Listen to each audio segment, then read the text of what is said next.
नमस्कार मित्रांनो, आजच्या कथेचं नाव आहे नेहाची कथा. कथेचे लेखक आहेत अजय गोविंद जयवंत. कथेला आता सुरुवात करू.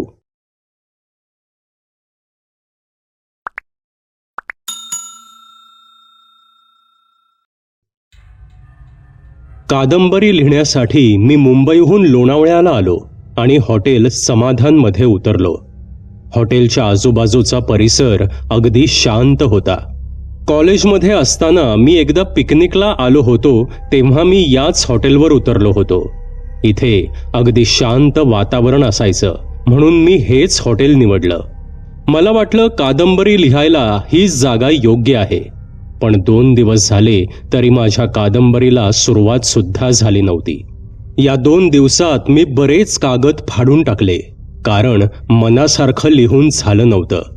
आत्ता सुद्धा रात्रीचे 10 वाजून गेले होते, तरी हातात पेन आणि लिहिण्याचं पॅड घेऊन मी विचार करत होतो. मनामध्ये शब्दांची जुळवाजुळव करत होतो, पण कागदावर काही उतरत नव्हतं. शेवटी कंटाळून मी उठलो आणि हॉटेलच्या बाहेर आलो. बाहेर अंधुकसा प्रकाश होता. थोडा फेरफटका मारावा म्हणून मी चालायला सुरुवात केली, पण हॉटेलच्या समोरच मला रस्त्याच्या कडेला 2 बेंचेस दिसले, म्हणून तिथे जाऊन मी बसलो.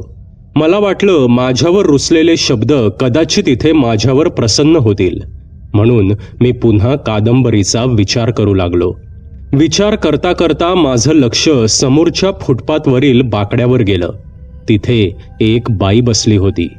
अंधारात त्या बाईचा चेहरा नीट दिसत नव्हता. एवढ्या रात्री ही बाई इथे एकटीच कशी काय? माझ्या मनात भलत्या सलत्या शंका येऊ लागल्या. ही बाई त्यातली तर नसावी. बहुतेक गिराहिक शोधत असणार.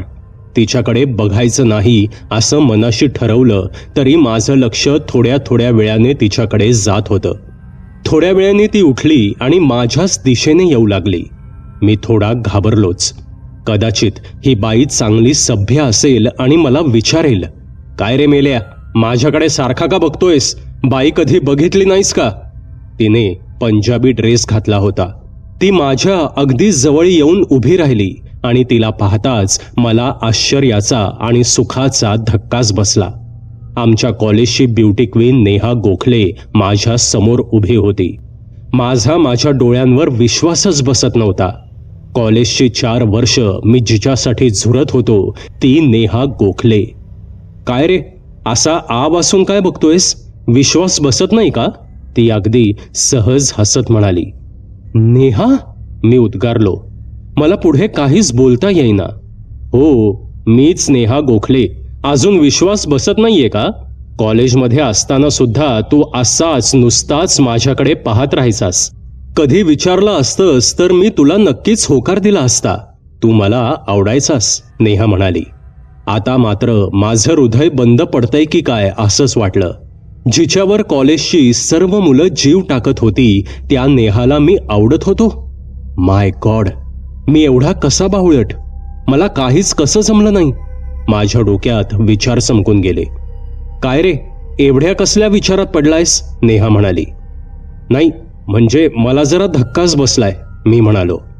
कसला धक्का बसलाय? मी एकटी एवढ्या रात्री इथे कशी याचा? की मला तू आवडायचास त्याचा? नेहा म्हणाली. हो, म्हणजे दोन्ही धक्के बसलेत, मी म्हणालो. मी बसू का इथे? तुझ्या बरोबर कोणी आहे की एकटाच आहेस? नेहाने विचारलं. अगं बस ना, मी एकटाच आलो इथे, मी म्हणालो.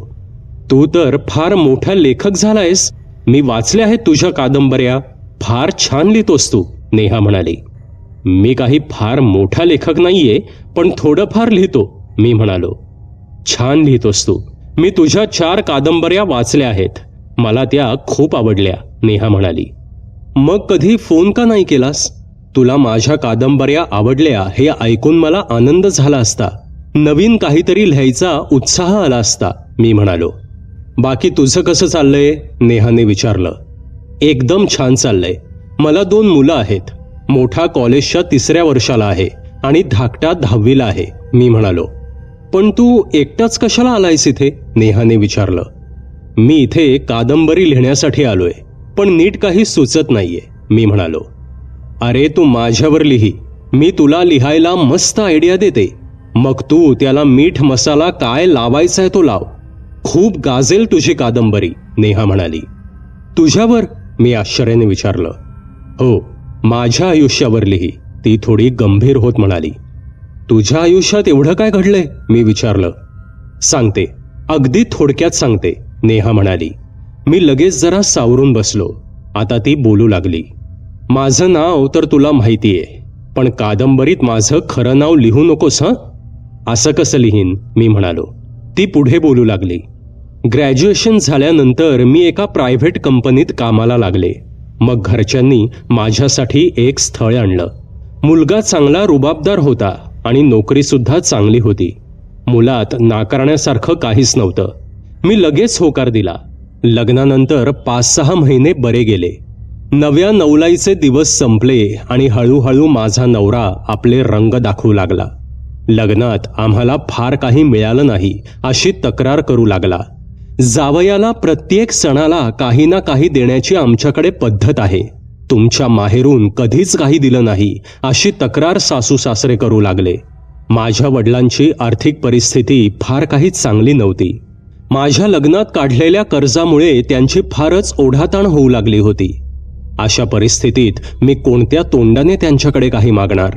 मी त्यांना स्पष्ट सांगितलं की लग्नात तुम्ही जेवढं मागितलं तेवढं माझ्या वडिलांनी तुम्हाला दिलंय. आता आणखी काय हवंय? तर त्यांनी माझ्यावर हात उगारला.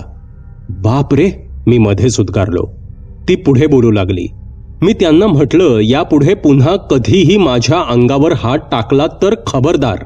मग काही दिवस बरे गेले, पण थोड्या दिवसांनी तर यांनी कहरच केला. म्हणजे कुठलीही स्त्री हे सहन करणार नाही. म्हणजे नेमकं काय केलं? मी मध्येच विचारलं. तसं ती पुन्हा बोलू लागली. यांनी मला सांगितलं, माझं प्रमोशन माझ्या बॉसनं अडवलंय. त्याला तुला खुश करावं लागेल, मग माझा पगार वाढेल. हे ऐकूनच मला किळस आली. एवढ्या खालच्या लेव्हलला ही माणसं जातातच कशी? मी स्पष्टपणे नकार दिला. तर ते म्हणाले, हे तुला करावंच लागेल, नाहीतर मी तुझे तुकडे तुकडे करीन आणि इथेच अंगणात पुरून टाकीन. मी खूपच घाबरले. ते पुढे काही बोलणार इतक्यात मला एक आवाज ऐकू आला. अहो साहेब, इकडे या लवकर. तसं मी वळून पाहिलं तर हॉटेलच्या गेटवरून एक इसम मला हात करून बोलवत होता. थांब जरा, मी आलो लगेच, असं मी तिला म्हणालो आणि हॉटेलजवळ गेलो. हॉटेलच्या गेटवर मॅनेजर आणि तो इसम उभा होता. अहो साहेब, तुम्ही तिथे काय करताय? रात्रीच्या वेळी तिकडे कोणी जात नाही, मॅनेजर म्हणाला. अहो, मला कॉलेजमधली मैत्रीण भेटली म्हणून मी तिच्याशी बोलत होतो, मी म्हणालो. कोण मैत्रीण? तुम्ही तर तिकडे एकटेच होतात आणि एकटेच काहीतरी बडबड करत होतात, मॅनेजर म्हणाला. काय? मला काय वेडा समजता की काय तुम्ही? मी चिडून म्हणालो. अहो साहेब, तुम्ही खरंच एकटेच काहीतरी बोलत होतात, मॅनेजर म्हणाला. डोकं फिरलंय का तुमचं? ती बघा तिकडे, मी म्हणालो. कुठं कोण आहे? मॅनेजर म्हणाला. अहो, आत्ता होती, गेली असेल कुठेतरी. थांबा, मी बघून येतो, असं म्हणून मी नेहाला बघायला गेलो. माझ्याबरोबर मॅनेजर स्वतः आला. आम्ही बराच वेळ शोधलं, पण ती काही दिसली नाही. बहुतेक ती हॉटेलवर गेली असेल. इथे जवळच्याच हॉटेलवर ती उतरली असेल, मी म्हणालो. अहो साहेब, इथे फक्त आमचं एकमेव हॉटेल आहे. इथे जवळपास साधा लॉज सुद्धा नाहीये, मॅनेजर म्हणाला. अहो, पण ती मला खरंच भेटली होती. माझ्यावर जरा तरी विश्वास ठेवा. आम्ही बराच वेळ गप्पा सुद्धा मारल्या. ती मला म्हणाली की माझ्या आयुष्यावर कादंबरी लिही, म्हणून ती तिच्या आयुष्याची स्टोरी मला सांगत होती आणि एवढ्यात तुम्ही मला हाक मारलीत, मी म्हणालो. संपूर्ण रात्रभर मी नेहाचाच विचार करत होतो. अचानक नेहा गायब कशी काय झाली? बहुतेक तिचा नवरा आला असावा, म्हणूनच ती घाबरून पळाली असावी. मला तिला शोधावंच लागेल. ती नक्कीच संकटात आहे. असे अनेक विचार माझ्या डोक्यात येऊन गेले. पहाटे कधीतरी मला झोप लागली. कादंबरी लिहिण्याचा माझा मूडच गेला होता. दुसऱ्या दिवशीच मी मुंबईत आलो. कॉलेजमध्ये असताना मी आणि माझा मित्र सुरेशने बऱ्याच वेळा तिचा पाठलाग केला होता. त्यामुळे नेहाच्या माहेरचा पत्ता मला माहीत होता. तिच्या आईवडिलांना भेटायलाच हवं म्हणून मी सुरेशला फोन केला. हॅलो सुरेश, मी म्हणालो. काय लेखक महाशय, आज कशी काय आमची आठवण आली? सुरेश म्हणाला. अरे तुला आपल्या कॉलेजमधली नेहा आठवतीये ना? मी विचारलं. नेहा गोखले? सुरेशने विचारलं. हो तीच ती, मला लोणावळ्याला भेटली होती, मी म्हणालो. काय सांगतोयस? मग काय म्हणाली? सुरेशने विचारलं. फार मोठी स्टोरी आहे तिची, मी नंतर सांगतो तुला. तू आज ऑफिसमधून जरा लवकर येशील का? मी विचारलं. पण कशाला? सुरेशने विचारलं. आपल्याला तिच्या घरी जायचंय, मी म्हणालो. नेहाच्या घरी? डोकं फिरलंय का तुझं? काय संबंध काय आपला? सुरेश म्हणाला. तुझा नसेल पण माझा आहे, ती फार संकटात आहे, मी म्हणालो. अरे पण आपण काय करणार? तिचं लग्न कधीच झालंय, ती आता कुठे राहते कोणाला माहीत? सुरेश म्हणाला. अरे तिच्या आई वडिलांना तर माहिती असेलच ना, आपण त्यांना भेटूया, मी म्हणालो. अरे पण आपल्याला काय करायचंय आता? आपला तिच्याशी काय संबंध आहे? सुरेश म्हणाला. मी सांगतो ते ऐक. मी आज संध्याकाळी 5 वाजता तुझ्याकडे येतोय आणि आपण दोघं नेहाच्या आई वडिलांना भेटणार आहोत, मी म्हणालो.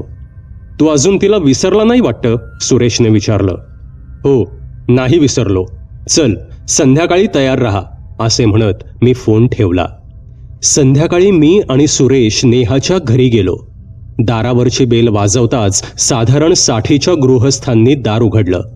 हे बहुतेक नेहाचे वडील असावेत असा मी अंदाज बांधला. नमस्कार, मी सागर सामंत आणि हा माझा मित्र सुरेश फाटक. आम्ही दोघं नेहाच्या कॉलेजमधील मित्र आहोत, मी त्यांना माझी ओळख करून दिली. ते काही बोलायच्या आधीच आतून एक स्त्री बाहेर आली. कोण आहे? त्या स्त्रीने विचारलं. नेहाच्या कॉलेजमधील मुलं आहेत, ते गृहस्थ म्हणाले. या आत या, ती स्त्री म्हणाली. आम्ही दोघं घरात गेलो आणि खुर्चीवर बसलो. ते दोघंही आमच्याकडे पाहत राहिले. बहुधा त्यांना काय बोलावं हा प्रश्न पडला असावा, म्हणून मी त्यांना म्हणालो, आम्ही नेहाच्या कॉलेजमध्ये होतो. ती सध्या कुठे, म्हणजे तिचं सासर कुठे? मी विचारलं. तुमचं काही काम होतं का? ती स्त्री म्हणाली. काम म्हणजे ती परवा मला लोणावळ्याला भेटली होती, मी म्हणालो. लोणावळ्याला? ते दोघंही एकदम मोठ्याने म्हणाले. हो, मी आश्वासक सुरात म्हणालो. अहो नक्की ना? तिच्या आईने विचारलं. तिच्या आईच्या डोळ्यातून अश्रू वाहू लागले होते. काका सॉरी, पण स्पष्टच विचारतो, नेहाला सासरी काही त्रास आहे का? मी विचारलं. ती तुम्हाला काही म्हणाली का? तिच्या वडिलांनी विचारलं. त्या दोघांना कसं सांगायचं हे मला कळत नव्हतं. तिचा नवरा काय लायकीचा आहे हे त्यांना सांगावं की नको याचा मी विचार करत होतो. अहो काय म्हणाली ती? 1 महिना झाला ती गायब झालीये. आम्ही पोलिसात तक्रार सुद्धा केलीये पण ती सापडतच नाहीये. लोणावळ्याला कुठे भेटली होती तुम्हाला? तिची आई रडत रडत म्हणाली. काकू घाबरू नका, ती चांगली व्यवस्थित आहे, मी म्हणालो. अहो तुम्ही आधी पोलिसांना कळवा ती लोणावळ्याला आहे म्हणून, तिची आई तिच्या वडिलांना म्हणाली. काकू नक्की काय झालंय? मी विचारलं. अहो लग्न झाल्यापासून पोरीला जरा सुद्धा सुख नाही हो. ती स्पष्ट काही सांगत नाही पण आम्हाला खात्री आहे तिला सासरी काहीतरी त्रास आहे. ती नेहमी फोन करून मी बरी आहे म्हणून म्हणायची, पण अचानक तिचा फोन यायचा बंद झाला. मी आणि हे सतत फोन करायचो तर तिचा फोन बंदच असायचा. म्हणून आम्ही तिच्या सासरी गेलो तर तिच्या सासरचे म्हणाले की ती घर सोडून गेलीये. 1 महिना झाला तिचा काहीच पत्ता नाहीये. पोलिसांना सुद्धा ती कुठेच सापडली नाही. आमच्या सर्व नातेवाईकांकडे चौकशी केली पण ती कुठेच सापडली नाही, तिची आई म्हणाली. नेहा जिवंत आहे हे समजताच त्या दोघांच्या जीवात जीव आला खरा, पण नंतर पोलिसांनी संपूर्ण लोणावळा पिंजून काढला तरीही नेहा काहीच सापडली नाही.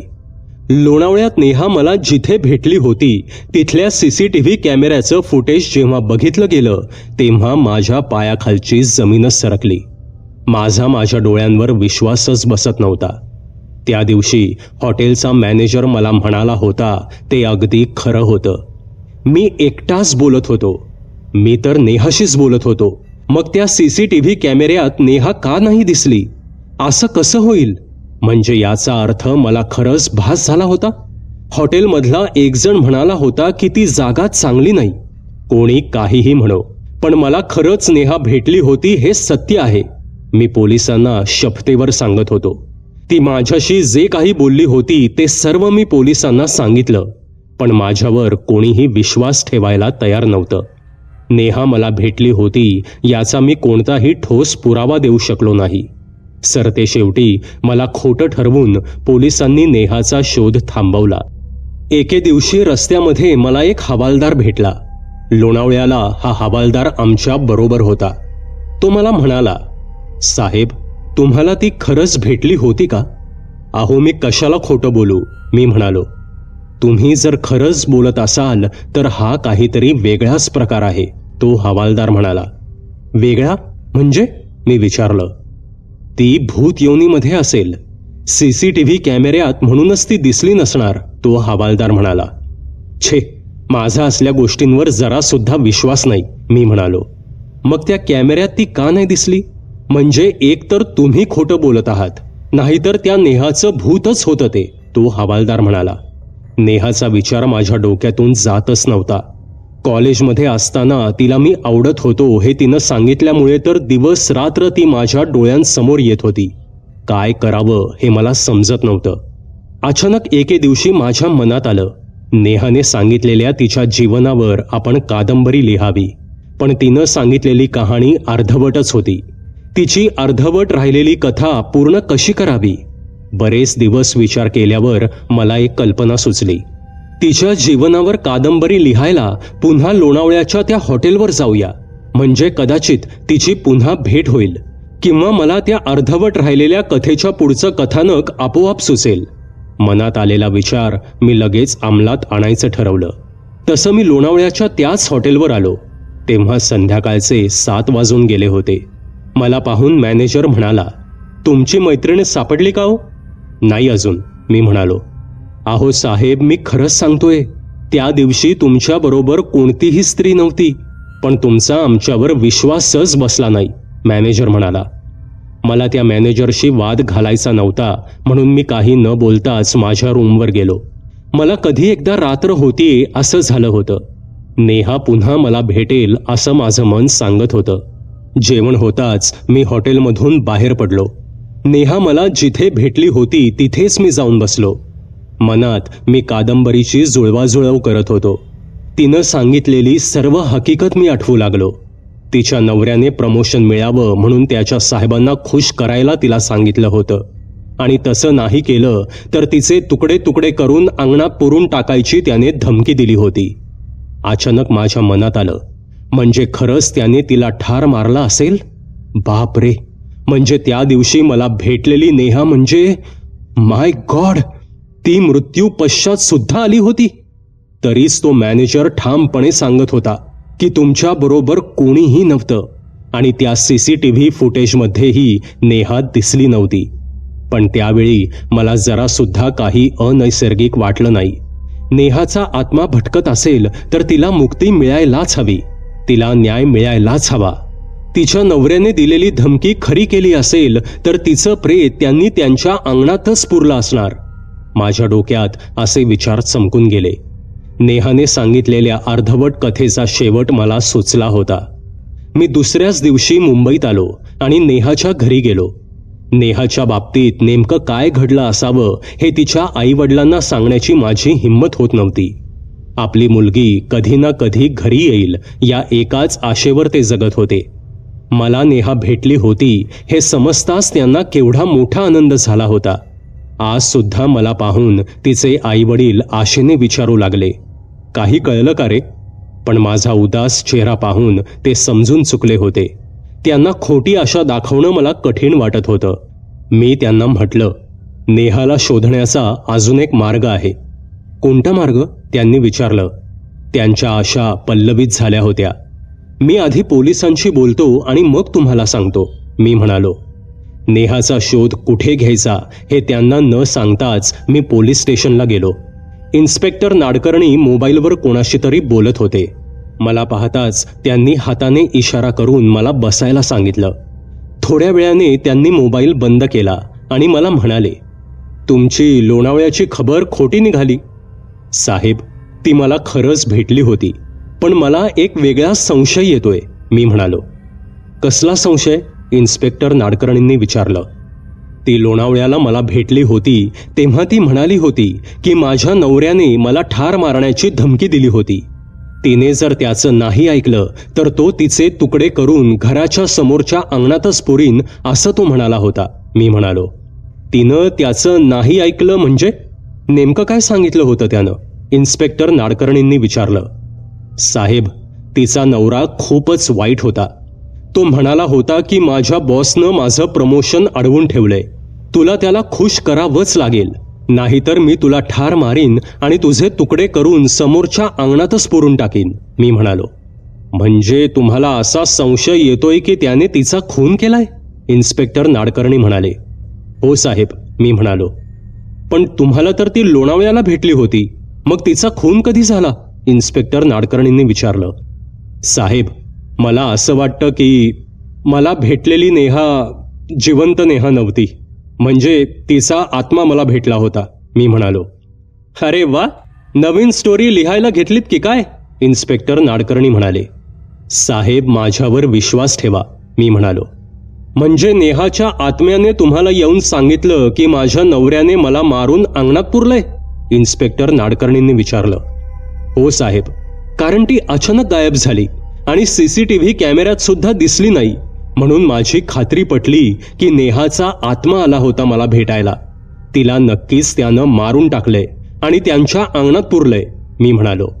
पण भूतांवर आम्ही विश्वास ठेवत नाही, इन्स्पेक्टर नाडकर्णी म्हणाले. साहेब, तिच्या भूतावर विश्वास ठेवू नका, पण माझ्यावर विश्वास ठेवा. एकदा खात्री करायला काय हरकत आहे? मी म्हणालो. ठीक आहे, एकदा तुमच्या मनासारखं होऊ दे, पण त्यासाठी सर्च वॉरंट घ्यावं लागेल. तुम्ही असं करा, नेहाच्या वडिलांना अर्ज करायला सांगा, इन्स्पेक्टर नाडकर्णी म्हणाले. तसा मी स्वतः अर्ज लिहिला आणि नेहाच्या घरी गेलो.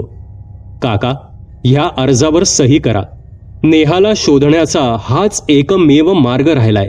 मी त्यांच्या हातात अर्ज देत म्हणालो. नेहाच्या वडिलांनी अर्ज वाचला आणि ते माझ्याकडे पाहतच राहिले. त्यांचे डोळे पाण्याने भरून आले होते. तुम्ही तर म्हणाला होतात की ती मला भेटली होती, म्हणजे तुम्ही माझ्याशी खोटं बोललात? तिचे वडील म्हणाले. नाही काका, मी अजिबात खोटं बोललेलो नाही.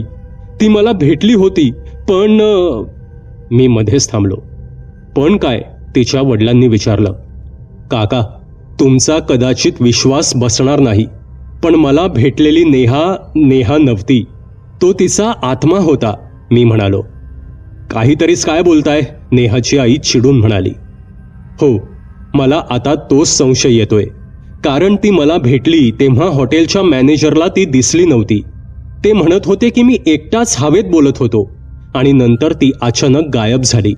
आम्ही तिला खूप शोधलं, पण ती अशी काही गायब झाली की जणू काही हवेत विरून गेली. त्यानंतर पोलिसांनी सीसीटीव्ही कॅमेरे बघितले, पण त्यात सुद्धा ती दिसली नाही. तिने मला जे काही सांगितलं त्यावरून मला तरी असंच वाटतंय की तिच्या नवऱ्यानं तिला मारून त्यांच्या घरासमोरील अंगणात पुरलंय. आपण एक चान्स घ्यायला काय हरकत आहे? तसं नसेल घडलं तर उत्तमच आहे. मी पोलिसांशी बोललोय. तुम्ही अर्ज दिलात की ते सर्च वॉरंट घेऊन तिचा शोध घेतील, मी म्हणालो. नेहाच्या वडिलांनी अर्जावर सही करताच इन्स्पेक्टर नाडकर्णी सरपोतदारांच्या घरी गेले. त्यांच्याबरोबर 4 हवालदार जमीन खणण्यासाठी सर्व साहित्य घेऊन आले होते. मी नको नको म्हणत असताना सुद्धा नेहाचे आईवडील सुद्धा सोबत आले. सरपोतदारांच्या घरून प्रथम खूप विरोध झाला, पण पोलिसांनी त्यांना सर्च वॉरंट दाखवल्यानंतर ते गप्प बसले. मी नेहाच्या नवऱ्याकडे लक्ष ठेवून होतो. त्याच्या चेहऱ्यावर तणावपूर्ण भीती दिसत होती. पोलिसांनी जमीन खणायला सुरुवात करताच नेहाचे आईवडील थरथर कापू लागले. थोड्या वेळाने अचानक दुर्गंधी सुटली. काही वेळातच नेहाचं सडलेल्या अवस्थेतलं प्रेत दिसताच नेहाच्या आईने हंबरडा फोडला. नेहाच्या वडिलांची तर अवस्था फारच वाईट झाली होती. ते दृश्य पाहून ते उभ्या उभ्याच खाली कोसळले. पोलिसांनी नेहाच्या नवऱ्याला ताब्यात घेतलं, पण माझा मात्र तोल गेलाच. मी त्याच्यावर तुटूनच पडलो. असं वाटत होतं या नराधमाला इथेच दगडानं ठेचून मारून टाकावं. पण दोघा पोलिसांनी मला धरून बाजूला केलं, नाहीतर तो माझ्या हातून मेलाच असता. नेहाचे अंतिम संस्कार झाल्यावर माझ्या मनात आलं, तिच्या आत्म्याने मला सांगितलं होतं की माझ्यावर कादंबरी लिही. पण खरं म्हणजे तिला हेच सुचवायचं होतं की मला न्याय दे, मला मुक्ती दे.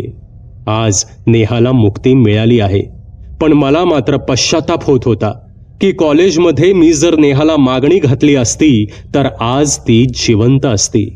मित्रांनो, ही भयकथा तुम्हाला कशी वाटली ते कॉमेंटमध्ये नक्की सांगा. पुन्हा भेटूयात अशाच एका भयकथेसोबत. धन्यवाद. सबस्क्राईब करा एटी स्टोरी टेलर चॅनलला आणि बेल आयकन दाबून ऑलवर क्लिक करा आमचे व्हिडिओज सगळ्यात आधी बघण्यासाठी.